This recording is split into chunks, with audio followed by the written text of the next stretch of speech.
मानव मित्र न्यूज महावितरण याच्या कार्याच्या भोंगळ्या कारभारामुळे महावितरणच्या भोंगळ्या कारभारामुळे आज गोरगरिबाची 70,000ची पैस केली त्या शेतकऱ्याला भेटायला भूमिहीन शेतकरी याचा निर्वाह त्याचा पोट ह्याच म्हशीच्या पशुपालनावरच चालतं. आज या शेतकऱ्याचं नुकसान झालेलं ते भरपाई कोण करून देणार शेतकऱ्यांसमोर समोर विचारू आपण. बोला भैया बोला तुमचं नाव सांगा हा तुम्हाला माझा फोन नाही उचलला जिथं होतं जितके होते हा. तुम्ही किती फोन लावले? 4-5 लावले 5-6 फोन लावले. लाईनमॅन खात्याला एक बी फोन गेला धरणाच्या बांबुलकडे ओरडा महावितरणवाल्याने एक बी कॉल घेतला नाही नाही तुम्ही. घेतला आणि तुम्ही 7-8 फोन लावले फोन लावले आणि तुमचा एक बी कॉल उचलला. कॅमेऱ्याच्या पाणी आल्यानंतर मोटरी टाकून लोक पाणी घेतात. त्या डीपी ही त्या डीपीसाठी डीपी फिट केलेली आहे. तर ह्या डीपीचे ड्यू सध्या चालू आहेत. जर बॅनरचं पाणी जर 1 महिन्यापासून गेला असेल तर ही डीपी इथं काय करायची? डीपीचे ड्यू कशाला चालू आहे? डीपी बंद करायला पाहिजे होती प्रशासनाला. ही डीपी बंद केली का?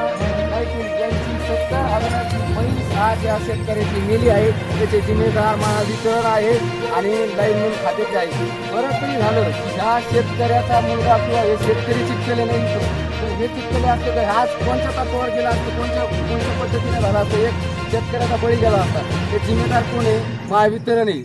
जर यांना 10 दिवसाच्या आतमध्ये मोबदला दिला नाही शेतकऱ्याला तर तुमचं काय म्हणणं आहे? एमसी पैसे याच्यावर बसले उपोषणला बसणार ते. हा बघू शकता तुम्ही. या गोष्टीचा खरा भोगळा कारभार महावितरणचा त्याचे जिम्मेदार महावितरण आहे आणि ह्या शेतकऱ्याला मोबदला कसा भेटेल तसं मानवमित्र न्यूज प्रयत्न करणार आहे.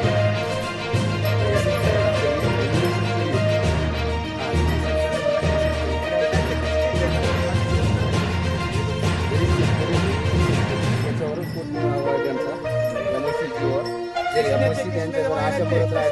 नुकसान होत राहिलं ते शेतकऱ्याचं नुकसान व्हायला लागलं. आमच्या गोरगरीब शेतकऱ्याचं तुम्ही लवकरात लवकर मोबदला द्यावा. आणि आमचं असं म्हणणं आहे की तुमच्या जर कर्मचाऱ्याने जर कॉल उचलला असता तर या गोरगरिबाची म्हैस वाचली असती या शेतकऱ्याची.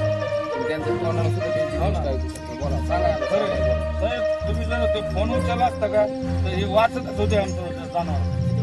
आणि याला पाहून टाकतात आता कर्मचाऱ्याला फोन करून 7 ते 8 फोन केले ते आपण फोनच आणि हे उघडे ठेवू नका. तुम्ही असं ओरिजिनल सांगा. सर एक गोष्ट सांगा.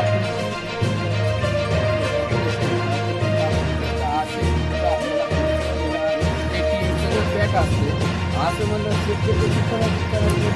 जनावर कसं चिटकणार नाव ती पाहिला तिथं याच्यापेक्षा भयानी जीवित हानी झाली. आणि ते जागेवर माणूस जनावर असताना- झाली ही मोठी जीवित हानी झाली. माणसं चिटकल्या, 4-5 माणसं चिटकल्या, काय करावं, काय करायचं? आम्ही समजा तिला काढायला गेलो पाणी आणि पिलेलं असतं ना. हा जो शेतकरी हे स्वतः तिथे गेले ते काढायला त्यावेळेस हे आता चिटकल्यानंतर मेल्यानंतर महावितरणचे साहेब आले म्हणजे सगळं झाल्यावर. आणि ही सध्या चिटकलेली आहे का ही म्हैस 70,000ची आहे. हे महावितरणचे काय नाव आहे सर तुमचं? तुमचं नाव काय?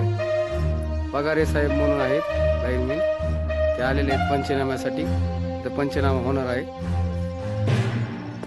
बघू शकता तुम्ही मानवमित्र न्यूज.